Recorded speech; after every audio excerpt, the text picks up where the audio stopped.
So after taking down the last of the three Braves, Red Thunder, today we're going to go back to the robot, who is placed here, and we're going to turn in the third part of the Three Braves side quest. Pretty sure it's not a main quest, but you know, when the world's in danger or whatever's going on, you know that you have to just do side quests.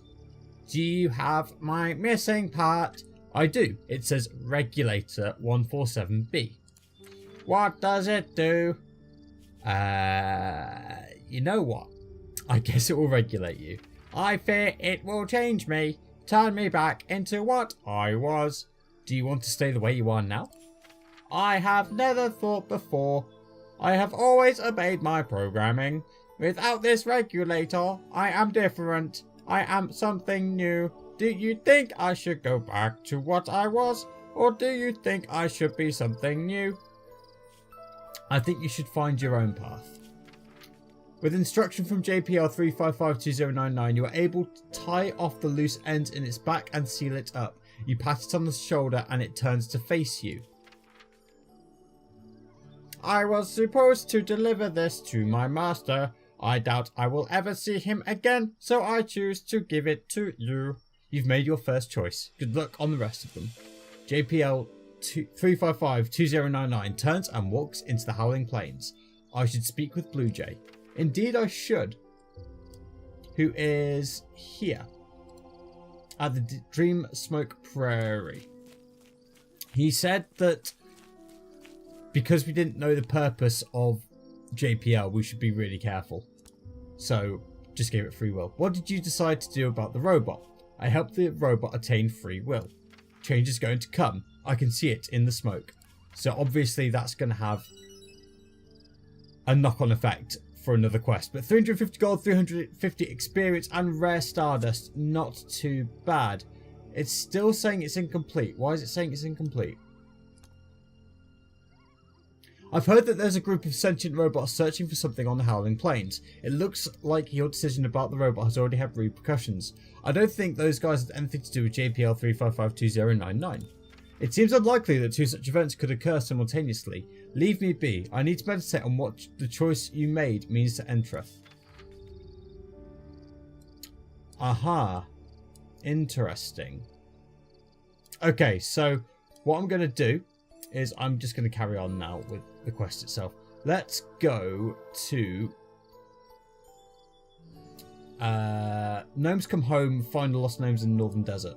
Well, that's the South Desert, so if we make our way to the South Desert, I imagine that will lead us to the Northern Desert, and then we can complete Gnomes Come Home. That's the plan anyway. Okay.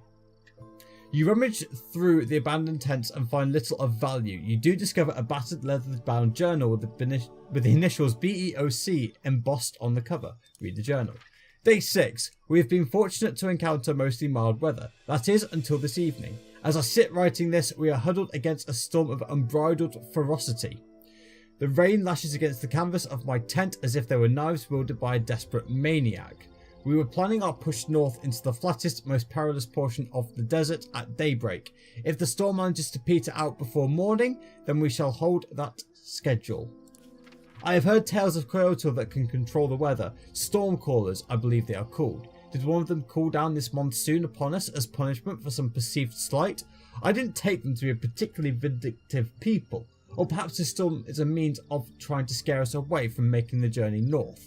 Well, little do they know that we are cartographers. We traverse this world from one end to the other and have seen all manner of beauty and horror. We don't scare easily.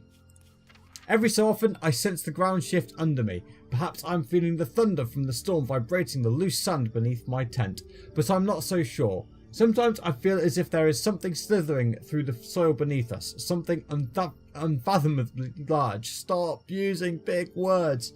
Store the journal in your pack. It's saying it's incomplete. The ground under your feet lurches. It would not be safe to linger here. Okay, so we won't. Southern stretch. Endless flat desert. The coarse desert sands are littered with hundreds of bleached skeletons that surround massive round craters that plunge deep into the ground. That is not how you spell coarse. you're looking for Coarse. The scorching heat of the desert. Scorching heart of the desert, sorry. According to the map that Vincent gave you, this is the most remote and dangerous part of the desert. Animal bones, thousands of them, nearly turn the ground white. You peer over the lip of a jagged crater. It stretches dozens of meters in diameter and sinks down into darkness. What could have possibly made such a chasm? A huge, massive thing, probably. Northern stretch, endless flat desert. A colossal rumbling beneath your ground nearly knocks you off your feet. Okay. A thirsty patch of desert, North Desert. Here's where the gnomes must be. By Jove, it's good to see an unfamiliar face. Are you Herbert? I found your journal in the camp south of here. Well, I think he's Herbert because it says here, look, Herbert. Yes, indeed I am. Forgive the hesitation, but I and my team have been trapped here for so long, staring at nothing but sand, I briefly forgot my own name, and you have my observation book. Were you sent here by Aurora herself to save us? Trapped? Stranded, marooned, destitute, exposed, high and dry. Oh, the severity of our conundrum. Calm down. Vincent sent me here to find you. Saints be praised! Your timing could not have been more impeccable. Our supplies have run perilously thin. In a matter of days, we would have had to resort to eating our own fingers and toes. Head, shoulders, knees and toes. Yeah. We can stay here no longer, yet we dare not venture south. I just crossed the desert, nothing happened. Then you are favoured by Kismet as well, Shin'hare. The southern desert is teeming with wormoids. This ridge is rocky enough to keep them at bay, but if we attempt to venture towards the sands, we can feel them slithering beneath our feet. I felt some shifting below the sands as well. Wormoids, even the baby ones are large enough to swallow a cow whole. Still, we must risk the journey. If we stay here, we will certainly die. Which way should we go? South. As I see it, there are several routes we could take. The baby wormoids seem to congregate in the eastern part of the desert. They are the least dangerous, but there are a lot of them and they tend to attack in swarms. There are fewer wormoids in the western desert, but they are much older and much larger. What's about the most direct route through the heart of the desert? Oh no, absolutely not. Out of the question. That is where the mother wormoid lives. It would be pure insanity to cross through her domain. Only a lunatic would even consider it. Still, you are our saviour, Shin'hare, so I shall defer the decision to you. How much of your team should I take with me? I'll leave that up to you as well. It may be safer to take several trips back and forth with a few of us at a time, or you could try taking it all in one go. I hope that Kismet is still with you and that her whims favour us in this endeavour. Let's go. Okay, what I think we'll actually do, I've tried this a couple of times now, what I think I'll actually do is leave this quest for another time. It's just, I've tried to do it once already and it's very difficult and I don't think I quite have the cards yet to take this down. So, without further ado, I'm going to ignore this for now and I'm going to actually go to the Forsaken Plateau. Trust me, I've been at it for like an hour and a half, couple of hours. You can probably tell looking at the time. You climb to the summit of a plateau that overlooks the river to the north. The sky here shimmers and ripples outward as if it was made of liquid. Though the sun is shining, you cannot feel its heat. There is no breeze. The sun descends from the sky and hangs several meters above the ground. You stare directly at it, yet it does not blind you. The sun then splits into four smaller balls of light that separate and begin floating around you in a slow, wide circle. The balls of light stretch and bend until they take on a vaguely humanoid forms. Each of the four creatures of light are faceless and tower several hundred feet into the sky.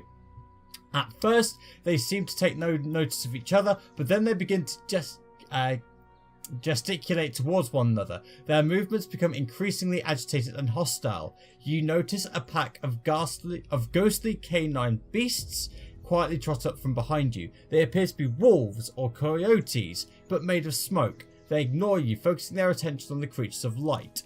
Two of the light beings begin to glow a fiery red and lash out at each other aggressively, sparking lightning and gouts of fire. One of them rises into the air, hoisting a massive spear made of flame. It pounces at the other being and thrusts its fiery spear through the chest of its foe. The impaled being plummets to the ground and a pool of blood begins to seep from its body, slowly spreading outwards until the entire plateau is saturated in glowing liquid. The light beings and the lake of blood vanish, but the ghost coyotes remain. One by one, they lift their front paws off the ground and stand on 2 feet. They begin speaking to each other in a whispery language. One of the coyotes holds out its paw and a tiny cosmos begins swirling above it. Another jumps into the air and begins flying, its legs transforming into a tiny cyclone. Another begins waving its arms in a magical pattern, summoning lightning bolts from the sky. The ghost coyotes disappear. You hear a distant shrieking and see black bloated storm clouds form in the sky. Vague shapes begin to descend from the cloud, leaving streaks of red and white flames in their wake. Oh, it's the Army of Myth. I see. Growing ranks at the start of your turn gain 1/1. Sure thing. Okay. Well, I was expecting to side quest today until the gnome quest just turned into an absolute... Well, what's the best way to describe it? It wasn't... I didn't have fun because it was too hard. Let's put it that way. I think once I have better cards for the deck, life will be a lot easier.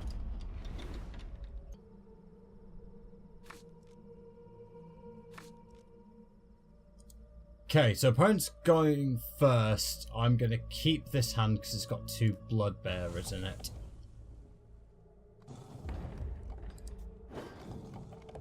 Okay. Turn 1. Play the Blood Shard. Play this Blood Bearer. And end the turn.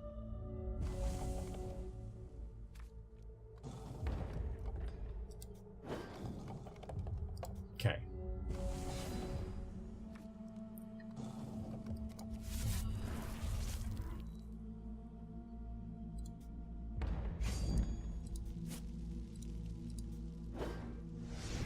Okay. Play the second Blood Bearer.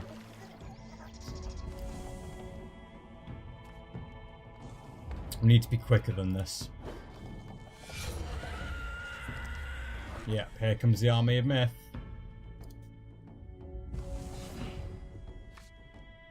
There's a Concubunny.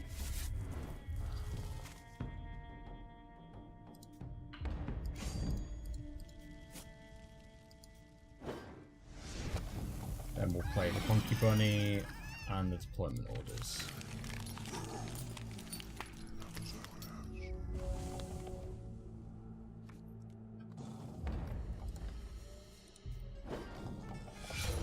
Yeah, Army of Myth again.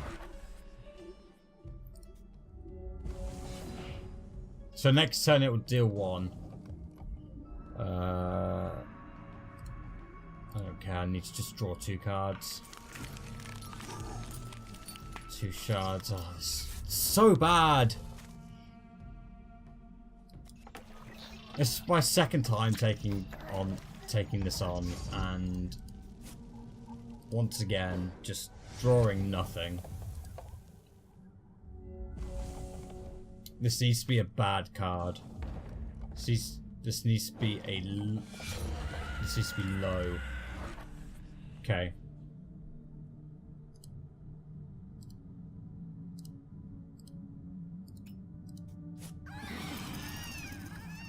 Yeah. There's another shard. This is unbelievable.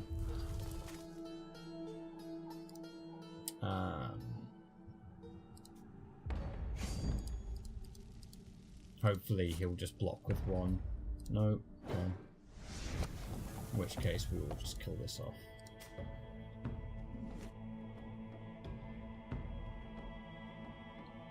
Do I really just want to play the Abominate?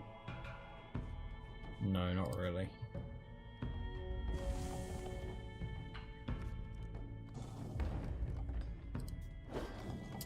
Army Myth again for 1.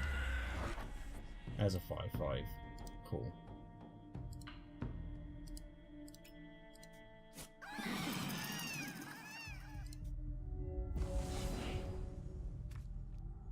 There's a Sensei.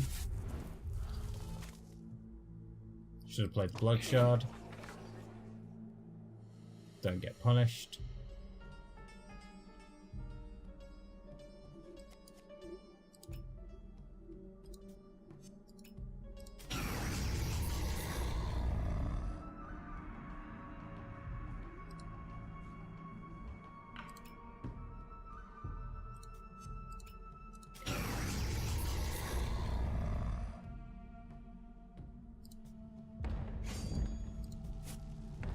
Swing for 7. Basically, at this point, hoping 7's enough each time. 2 weak ones, please. Oh my days. Ah.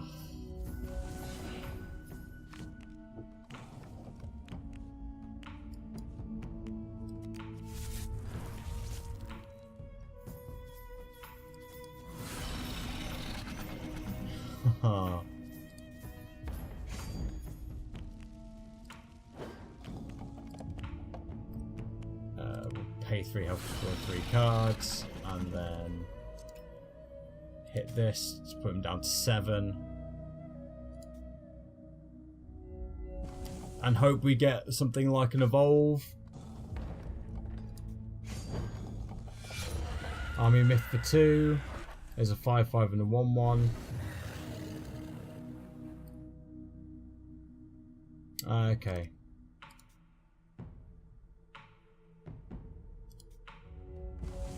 Draw 3 cards. Killblade of the Milky Eye. Brilliant.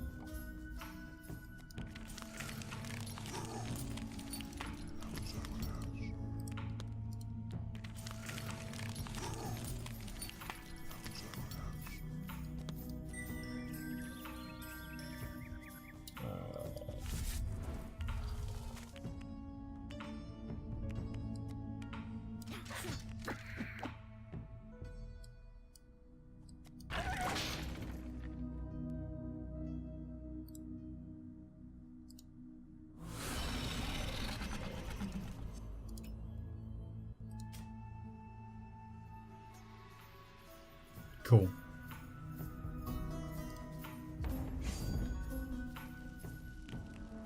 No Bucktooth Bannerbunny means that I'm not going to attack. What's here? Yeah, no problem.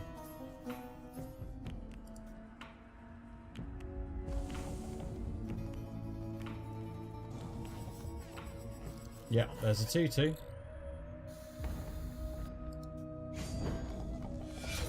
Army Myth for 2 instead of 3. Ah, it's a 7/7 with flying, you kidding?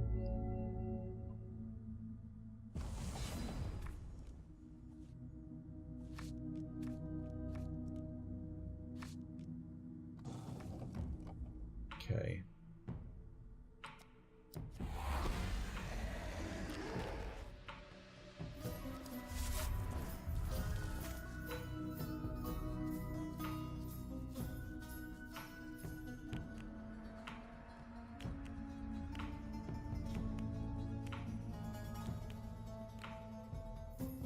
The swing back might kill me, but I don't think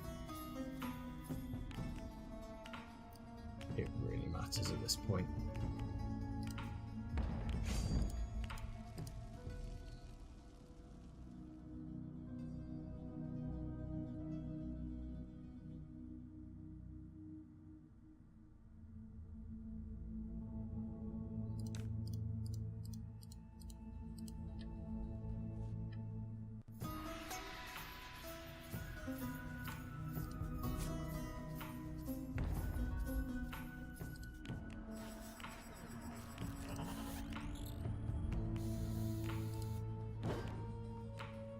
Okay, so yeah, I am just straight up. I'll kill the Hegath. Kill the Battle Hopper.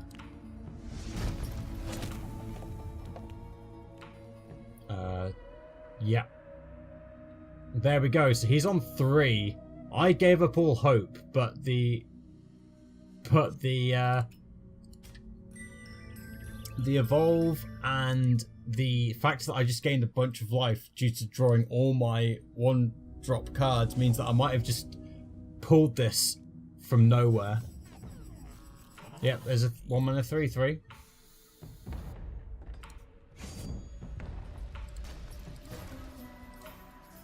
Yep. Army Myth for 3. Oh man, this was not easy.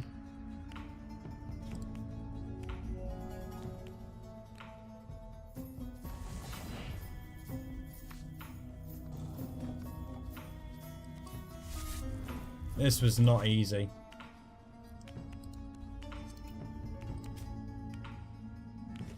There we go though, the Army of Myth has been defeated and I've got a massive headache just thinking about that. But a win's a win. And we get 150 gold and 200 experience. You open your eyes, you feel as if you have been asleep for 100 years. As you scan the horizon you see nothing but dust caught by the wind. You hear an eerie whisper next to your ear. All myths grow in power. Return to this place if you wish to confront the army again. Why would I do that? Let's talk to Maya at the cave-in, which is all the way over there. I know for a fact that's because it's the cave-in, it's going to involve no fighting whatsoever. So I am comfortable completing the Army of Myth. Okay, here's Maya. Greetings, Karmid. I dreamed that you found what you sought. I defeated the Army of Myth. Our fates are intertwined, I'm sure of it now. I need some time to confer with my associates and meditate on what this confluence of dreams and reality means. What associates? Farewell for now, Karmid. We shall speak again soon. Alright. 350 gold, 350 experience, 1 Howling Plains pack. 1 FG of Nulzarn, another 3-man 2/2 Sockspal Miner, 1 Root Forged Regalia, 2 mana artifact. Target troop you control gets +2/+2 this turn. That's not bad actually. Dino Club, your Ankylosaurus doesn't seem that great, but although, yeah, it doesn't seem great. Healthy Heart Blade. Oh, another thing for Sora. Slot weapon. Each of your cards named Sora have deployed. Gain 3 health, draw a card. Okay. So let's go very quickly to our weapons screen. To our equipment. And we will take advantage of the fact that we just got that awesome weapon. Let us use this. Here it is, Healthy Heart Blade. Onto Sora. There we go. And with that, that is the Army of Myth completed. In the next episode, goodness knows what we're going to do. We're not going to go save the gnomes though, because that is way too difficult. But in the next episode, oh look, there is someone to talk to. So we will speak to Wyatt the Sapper. But in the meantime, thank you very much for watching. Don't forget to leave a like on the video and subscribe for more. Click on the bell as well for notifications. Don't forget to check us out on social media as well. Facebook, Twitter, Instagram. Links in the description below. But in the meantime, I have been JB for JustTCG. This has been, wow, a very, very long episode 12 of Hex Shards of Fate Shin'hare Warrior Campaign. I'll see you in the next one.